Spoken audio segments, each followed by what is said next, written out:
I'm Ford Sellers. I am traveling the country, going to schools and universities all across this great nation, talking about lights and lighting technology. Our first stop is Ithaca, New York.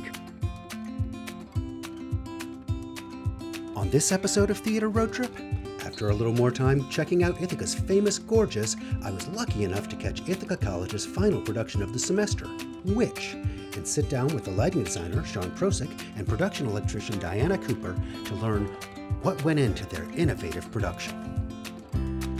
Join me on this journey of Theatre Roadtrip. Ithaca College Edition. Hey, Sean. Hey. So we are here with Sean Prosick, who is lighting designer for Witch. Sean, why don't you tell me a little bit about yourself? Of course. Well, I'm a junior theater production design major. My name is Diana Cooper. I was, again, the production electrician on Witch, which is our last show of this semester here at Ithaca. I'm a junior here, so it's my third year, and I primarily focus in lighting and sound technology. How many productions have you worked on here? So I've worked on a total of 5 productions at this point. Lighting design is where you see yourself? That's what you really want to do? Oh yeah, I've really found my strive with lighting, and lighting design is something I love. I got into it in high school, and I think ever since I've kind of just fallen in love with it. It's my passion. So tell me about the role of production electrician at Ithaca College. What does that mean? So basically, production electrician is kind of the technical role at the top of our chain of command here. The head electrician is primarily in charge of scheduling and crew management. The production electrician's job is to basically take the plot that the lighting designer gave us and make it work. Short summary. And so that includes circuiting the plot, saying if it's feasible within inventories and within what equipment allowances we have. For this show, that also presented challenges with making sure it was feasible that we had enough power for various different things. The production electrician is also in charge of kind of setting goals for different days of hang and strike and kind of organizing tasks. I came in originally wanting to do some focus on lighting design, and as I started taking classes here, that's really where that changed. Talking about lighting design and talking about how that process works and saying that I really enjoy working in these classes, but I enjoy the technical elements more, and saying, I understand how your process works now, but now here's how I can take it and help you make it into reality.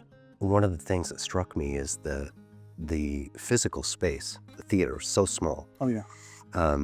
But you had to be able to create different environments. And I thought you did a really, really good job with helping to define the spaces. I mean, how did you think about that? What was your design process? I think it was a mix of color and angle. I think for the banquet hall especially, there's a stark contrast between the coolness, the kind of like ghastly, like loveless environment that I spoke on, versus that in the cottage where it's very warm, it's very like authentic. These characters are showing who they are, what they're doing. You see them for what they are. I really wanted to create a large amount of separation between the two because they're starkly contrasted to each other. Feeling of falling in love, I wanted to show that the feeling of authentic love contrasted against the feeling of wanting to kill someone, wanting to murder someone, that feeling of like cold lovelessness. I wanted to have a stark separation between the two.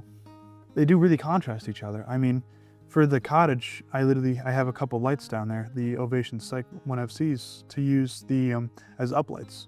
So lighting comes from below, while the lighting for the banquet hall comes from the sky. How did you think about access? Yeah. How did all that work? So the access thing actually ended up being a big conversation as we continued through this process. One of the things that we were dealing with, specifically with the ground fixtures in the set, is that we were using them across different shows. And so the specific fixtures that were in there were the Psych 1FC fixtures. But for us, what that meant is that we had to design our access in a way that could allow us to get those fixtures in after the set was in the space and completely built. We really got saved with the physical profile of the fixture because we had, I think, 8 inches to work with in terms of space to get those fixtures in place, and they're 5-inch tall fixtures. And so that was honestly a lifesaver to be able to say, okay, we can get this in here. Tell me a little bit about working with your head electrician. What is that relationship like? Sure. How do you guys How do you guys work together? Like me, I found out my production assignment in June. Isadora, who is my production electrician, found out at the same time.